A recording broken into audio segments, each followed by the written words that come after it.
Bonjour à tous et bienvenue sur cette vidéo. Vous avez sûrement entendu parler du crash d'un des tout premiers avions au monde à pouvoir voler à l'hydrogène. J'ai voulu rebondir un petit peu dessus parce que vous avez été nombreux à m'envoyer des articles de presse. Alors je ne suis pas du tout spécialiste de l'hydrogène, je n'ai pas encore eu la chance de piloter un avion à l'hydrogène.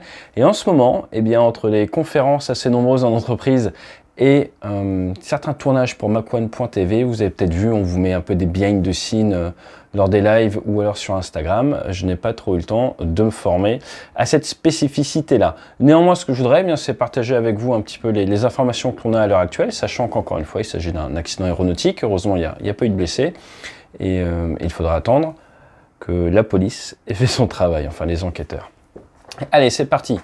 Si vous regardez un petit peu les informations que l'on peut trouver sur le net, vous voyez cette photo. Et bien sur cette photo, vous voyez que c'est pas une situation d'avenir aéronautique. Néanmoins, pas d'incendie, ce qui est très très bien. Et ça ressemble à une traversée de la haie, ou alors il a fait un 180. Je ne saurais vous dire sur ces images-là.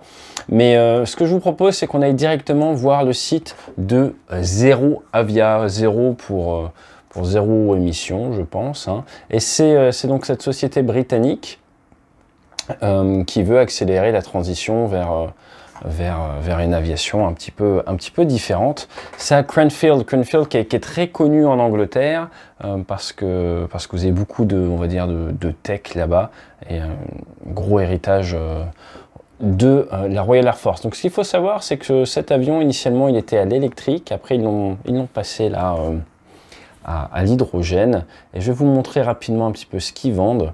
Eh bien ils disent que on va pouvoir réduire de 75% les frais de maintenance et de fuel, et que ça va faire en gros un coût global, parce que c'est forcément un peu plus cher en termes de technologie, un coût global de l'ordre de 50% moins cher, et qu'ils arriveront à faire 300 à 50 miles avec quasiment zéro émission. Alors ça, encore une fois, ça dépend ce qu'on prend en compte. Je sais, certains d'entre vous ne sont pas d'accord, il faut fabriquer les choses. Moi, je ne rentre pas dans ces débats-là, je suis passeur d'expérience, je ne suis pas du tout là-dedans. Et ça serait pour des avions de 10 à 20 places. Ce que je trouve intéressant quand même, et ce qui mérite d'être montré, c'est voilà, comment ils vous vendent le principe. Il y a le soleil, ça va sur des panneaux photovoltaïques ou alors des éoliennes. Tout ça, ça est centralisé au niveau des électrolyseurs d'hydrogène. Ensuite, vous avez un moteur, hein, c'est toujours un peu la même idée, là avec hélice, et vous avez du réservoir d'hydrogène qui doit donc être remis, on a vu tout à l'heure les camions, et vous avez donc un moteur. Donc en soi, j'ai envie de dire, vu de l'extérieur, et c'est ça qui est presque étonnant je trouve, ça ressemble à de l'aéronautique que l'on connaît. On voit le moteur, forcément c'est un petit peu beaucoup différent, mais d'un point de vue purement principe de vol, ça reste la même chose. Un moteur, deux ailes, une dérive, des réservoirs et un train. Allez, c'est parti, on va regarder un petit peu ce qu'ils nous disent sur la newsroom. Allez, ce qu'on appelle un Off-Airport Landing Review. Donc, Off-Airport, pourquoi est-ce qu'avec un monomoteur, vous voulez vous poser en dehors de l'aéroport? C'est souvent à cause d'un souci lié au moteur. 1er mai 2021, le 29 avril, leur avion de R&D, Research and Development, recherche et développement, a dû faire un atterrissage en dehors du terrain, juste à côté de la base de Cranfield, dont je suis en train de vous montrer les images. Ça a eu lieu lors d'un test de routine de Pattern Test Flight. Pattern, ce sont les circuits d'atterrissage. Donc quand vous faites un vol en avion, vous décollez, vous avez la montée initiale, après vous tournez en vent traversier, puis vous êtes parallèle à la piste à peu près un nautique à l'opposé, ce qu'on appelle la downwind, la vente arrière, puis vous refaites un 90 degrés vers le terrain, ce qu'on appelle alors l'étape de base, puis vous refaites un 90 degrés et vous êtes maintenant en finale. Ça fait un rectangle, donc c'est un vol de pattern, de circuit, donc c'est ce qu'ils étaient en train de faire. Donc c'était le vol de test 86, le 6e vol apparemment de ce type. L'avion s'est posé normalement sur ses roues dans un champ d'herbe plat. Il est quasiment arrivé à l'arrêt, mais il a été endommagé quand le train principal gauche et l'aile se retrouvés sur du terrain qui n'était plus plat, à basse vitesse. Toutes les personnes impliquées vont bien et n'ont pas été blessées.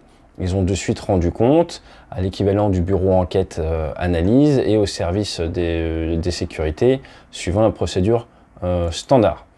Maintenant, ils ne nous disent pas pourquoi ils ont dû se poser en dehors du terrain, sachant que oui, vous pouvez être dans le circuit d'atterrissage et si vous n'avez pas de moteur, vous ne pouvez pas faire le terrain. Donc, la bonne chose, c'est que malheureusement, il y a eu beaucoup d'accidents avec des pilotes qui se disent « Mon Dieu, je suis pas loin du terrain, j'ai une panne, j'essaye d'aller vers le terrain ». Ce n'est pas un planeur, son avion, il doit avoir quand même une finesse au-dessus de 10, mais c'était sûrement la très bonne décision, hein, tout le monde a survécu à faire. Donc c'est pas parce que vous êtes proche du terrain que la bonne solution est forcément d'aller vers le terrain. Ça, c'est pas forcément quelque chose qui peut paraître naturel. Avec le stress, on a tendance à vouloir aller vers le terrain, il faut pas. Si vous regardez un petit peu ce qu'ils nous disent la suite, les faits, en état actuel des connaissances, il faisait un vol de test qui était approuvé au-dessus de l'aéroport. Il n'y a eu aucun souci au niveau de la structure du système de Zero Avia. Et il n'y a eu aucune sortie non voulue d'électrique ou d'hydrogène, ni de feu.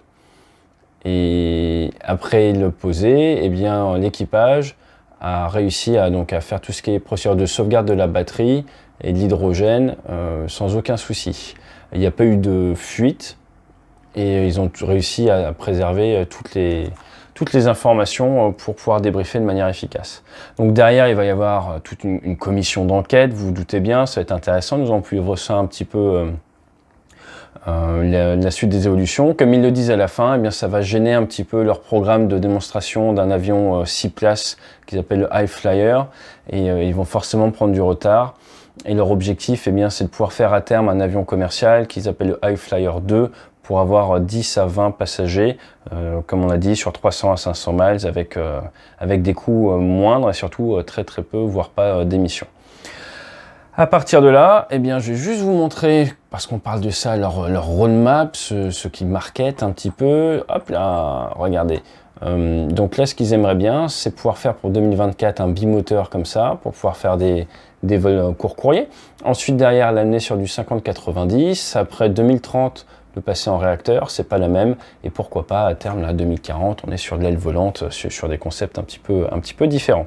Donc voilà, au final, les informations dans la presse l'ont présenté de différentes manières. Moi, je voulais juste vous montrer ça. Donc, ils sont posés pas cassés, il n'y a pas mort d'homme. Rares sont les avions ou les programmes où il n'y a pas de couac. Avec de la nouvelle technologie comme ça, ce n'est pas étonnant. Maintenant, à l'état actuel, on ne peut pas dire si c'est vraiment dû au fait que ce soit de l'hydrogène qui ait causé ça. Donc, il faut attendre l'enquête. Donc, encore une fois, et c'est malheureusement un petit peu la dichotomie des news, du suivi de l'actualité dans l'aviation, c'est que nous avons des informations, mais voilà, si vous demandez aux professionnels, on ne prendra jamais de parti parce qu'on ne sait pas. Et on a l'expérience pour savoir qu'on ne sait pas ce qui s'est passé. Et c'est ça qui est très intéressant. Si vous allez me dire, oh mais on sait ce qui s'est passé, regardez, les pilotes sont encore vivants. Quand vous êtes pilote et que vous avez un événement comme ça, c'est pas parce que c'est vous qui étiez aux commandes et que vous avez réussi à survivre que vous savez ce qui s'est passé. D'où l'importance des enquêteurs que je salue, du bureau enquête analyse, que ce soit civil ou militaire, et de tous les pays. Donc vous pouvez imaginer, vous êtes aux commandes de votre voiture et à un moment, le moteur s'arrête ou alors le pneu explose. Vous allez réussir à survivre, mais vous n'allez pas savoir exactement d'où ça vient, pourquoi le moteur s'est arrêté, pourquoi le pneu a explosé. Il faut les enquêteurs. Donc ce n'est pas parce qu'on a un événement aéronautique où l'équipage sort indemne que l'on sait de suite ce qui s'est passé. Voilà, j'espère que ça va vous éclairer un petit peu. Je fais court volontairement et je vous dis à très bientôt. J'ai tourné, elle est en ligne là pour les abonnés, les subscribers là, de ceux qui aident la chaîne, sur F-16 versus Rafale. Combat aérien en 2013 lors du NATO Tiger Meet. Donc j'espère que ça va vous plaire. Elle est sympa, elle est assez courte, mais voilà, c'est du tir canon sur un F-16 par un Rafale. N'hésitez pas, si vous avez des sujets d'actualité, à me les envoyer. Comme je vous ai dit, c'était un petit peu behind the aircraft ces derniers temps, avec la reprise un petit peu du gros de mon travail, qui est une intervention en entreprise, et puis pas mal de tournages à côté pour Mach 1 TV. Mach 1 TV, là, qui a récupéré des nouveaux reportages. Donc on crée notre propre contenu. Là, par exemple, j'ai fait du Stearman et du L4 avec MH-Planes. Volé avec la gendarmerie la semaine dernière sur EC135. On récupère également des contenus qui sont créés par des boîtes de production. Et là, nous avons pas mal de contenus dont je vous parlerai, qui nous arrivent d'Amérique, que nous sommes en train de faire sous-titrer. Mais là, celui qu'on met en avant cette semaine, eh bien, c'est un raid de nos jours effectué sur les traces de l'aéropostale. Je vous en dis pas plus, je vous mets de suite le teaser. Allez, fly safe! Ah, le ciel, c'est vraiment le plus bel endroit de la Terre. En tout cas, c'est ce que je pense quand je suis aux commandes de ce magnifique Super Cub.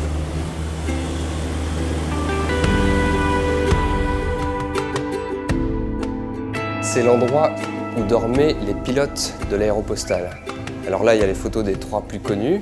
Saint-Exupéry à gauche, Guillaumet et Jean Mermoz.